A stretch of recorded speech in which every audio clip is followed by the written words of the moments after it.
haven't seen this since the premiere? No, I've seen it on television, but a while ago. Yeah. Yeah. But as I said earlier, watching it on TV almost doesn't count. With real fire. Yes. Never dull moment. So you have very little dialogue in the picture. You were primarily there as a dancer. I don't know what I was primarily. I had worked with Big Sean before in Utah about sex, so I sort of knew what to expect from him. I had great respect for him. I think he was out of his time, actually. And anyway, so I knew what was going to go on. I had no idea what to do. None whatsoever. Did Kramer specifically call and cast you, or was there an open call? No. I was in Sweden at the time, getting very fat and comfortable. And I got a phone call, and it said, Stanley Kramer wants you for a film, and they want you to get on a plane tomorrow. The ticket will be there. And I thought, if it had been anybody else but Stanley Kramer, I would have said, I don't think so. But you don't say no to Stanley Kramer. So I got on a plane, and I was there. They took me off the plane to his office, sat in his office, and he said, it was his wife's idea that I do this part. Anyway, and sent me to wardrobe because they were shooting the next day. Okay. And so I went down to wardrobe, and they said you have to wear a bikini bathing suit. That was it. That's all I knew. So I went to wardrobe, and I thought I picked out the black fringe because fringe moves, and I thought maybe I wouldn't look so fat in it. Fringe. And the next day we were shooting. And there wasn't really any instruction from, maybe there was a day in between, because I know that I ran into a friend of mine before shooting on Sunset Boulevard, and I mentioned what, he said, what are you doing, I haven't seen you in a long time. And so I told him what I was doing, and I said, I really don't know what to do. And he said, you know, why don't you light up a joint? The guy's name is Steve McQueen, who told me that. And so that's what I decided to do. Not literally, acting. And I went to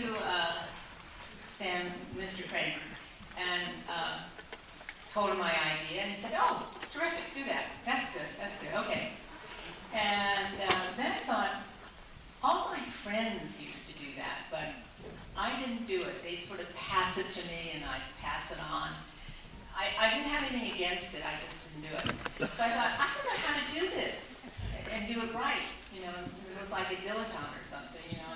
So I asked some of the guys in the crew, you know, how do I smoke this weed?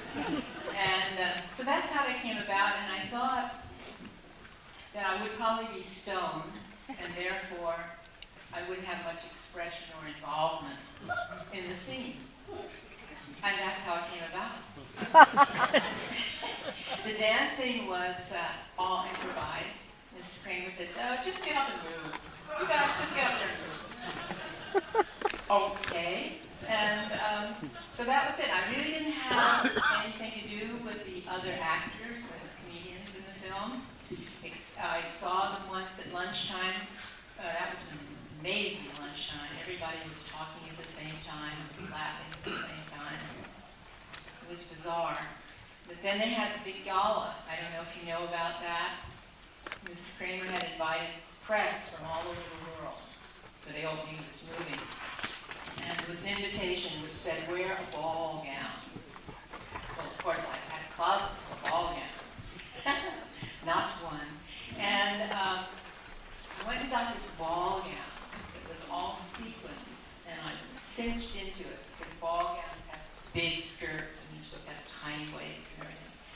That movie was over 4 hours, the original movie. And I was encased in cement. I thought I would die.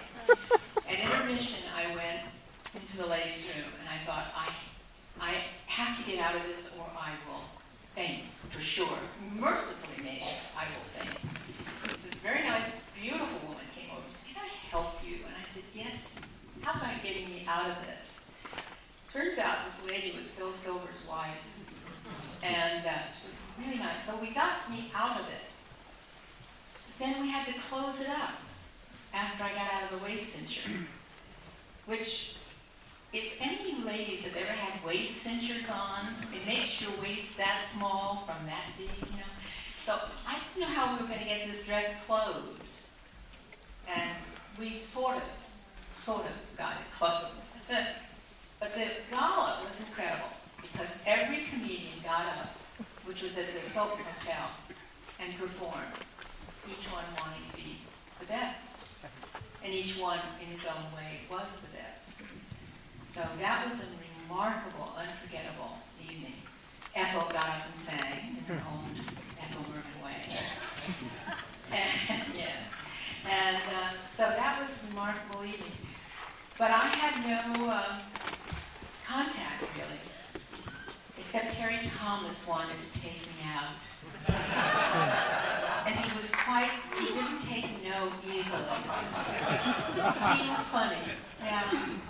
But that's about my experience with the other actors in the film. Got some other questions? One or two more, because okay. We could talk. I could talk for 3 hours about Fred Astaire, but we don't want to. We want to get going.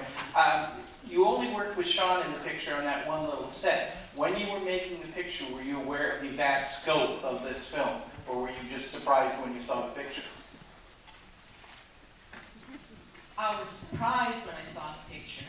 I knew that it was going to be very special because the name Stanley Kramer usually would denote something quite special.